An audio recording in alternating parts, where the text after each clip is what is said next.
मराठा आरक्षणाच्या पार्श्वभूमीवर मनोज जरांगे पाटलांनी सगळे सोयरे शब्दाबाबत नवीन अध्यादेश काढण्याची मागणी सरकारकडे केलेली आहे आणि या संदर्भात जरांगेंशी अधिक बातचीत केलेली आहे आमचे प्रतिनिधी प्रमोद पाटील यांनी। 7 महिन्यापूर्वी सुरू झालेल्या लढ्याची आजची शेवटची सभा नवी मुंबईतील छत्रपती शिवाजी महाराज चौकामध्ये पार पडली।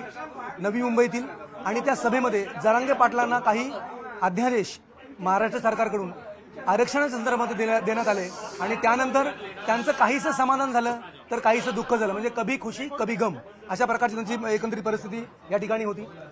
समाधान आहे आणखीन नाही, अध्यादेश आले। अच्छा, एक महत्त्वाचा प्रश्न आहे की ज्या पद्धतीने तुम्ही आता म्हणत आहे तो महत्त्वाचा प्रश्न आहे सगळे सोयरे। व्याख्या काय हो सगळे सोयऱ्यांची? नाता काय सांगू शकाल तुम्ही? सगळे सोयरे म्हणजे नक्की नाते काय? ज्याची नोंद सापडली त्याच नोंदीच्या आधारावर त्याच्या सगळ्या सोयऱ्यांना प्रमाणपत्र द्यायचं। सगळे सोयरे म्हणजे परंपरेनुसार ज्या लग्नाच्या सोयरीकी जुळतात ते सर्व गणगोतातील सगळे सोयरे यांना त्याच नोंदीच्या आधारावरती कुणबी प्रमाणपत्र द्यायचं ही त्याची व्याख्या आहे। ज्याची नोंद मिळाली नाही त्या मराठा बांधवांना ज्या बांधवांची नोंद मिळाली तो त्याचा सोयरा असला तसं जर त्याचं शपथपत्र दिलं तर त्याला कुणबी प्रमाणपत्र देण्यात येईल ही त्याची व्याख्या। 27% खूप रिकामी जागा आहे।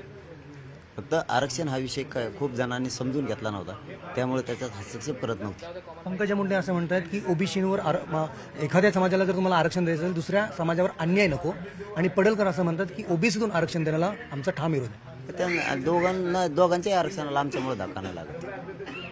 जे दोघं बोलले त्यांच्या आरक्षणाला TNT VJNT मध्ये आहेत दोघं पण आणि त्या दोनही जाती यांचा शिबिर प्रवर्ग केलेला आहे। त्यांच्या आरक्षणाला कुठेही धक्का लागत कारण जमीन मोजल्याच्या नंतर बांध टाकून दिल्यावर बांधाच्या अलीकडे यायची गरज नाही कोणालाच कारण ती शासकीय मोजणी आणून बांध टाकलेले तसं त्यांचं वेगळा प्रवर्ग केला त्यांच्याला धक्का लागत नाही। कारण समजा त्या आरक्षणाला पुन्हा नाकारलं तर मग जरांगेंची भूमिका काय असेल? पुन्हा तुम्ही सरकारवर नाराज असणार? मग उपशिक्षण करायचं सांगितलं।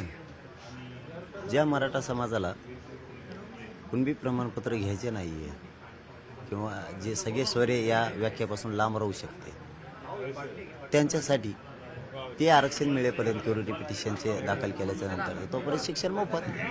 कारण आरक्षण बी नाही। माझा मुद्दा तो नाही, माझा प्रश्न असा आहे की सुप्रीम कोर्टामध्ये आता क्युरिटी पिटिशन आहे। सुप्रीम कोर्टाने मागच्या वेळेला आरक्षण नाकारलं म्हणजे मराठ्यांचं। आत्ताही तीच परिस्थिती घडली, तुम्हाला अध्यादेश देऊन काय उपयोग होणार आहे? मग नाही, आमचं हे ओबीसी आरक्षणातला विषय ते 50% वरचा विषय। आमचं हे ओबीसी आरक्षणातलं आरक्षण आहे। तुम्ही ओबीसीलाच मागताय ना? आमचं ते सुरूच आहे पण काहींना जर घ्यायचंच नाही किंवा सगळे सोयरे व्याख्यातून काही मराठी विसरून राहिले ते क्युरिटी पिटिशनचं आरक्षण मिळेपर्यंत तुम्ही उपशिक्षण करा कारण आम्ही एक बाजू घेऊन चालत नाहीत कधी। आमचं एकल खोऱ्यासारखं आमचं घोडं दामटत नाहीत आम्ही। Video journalist Pravin Shetty, Pramod Patil, news 18 Lokmat.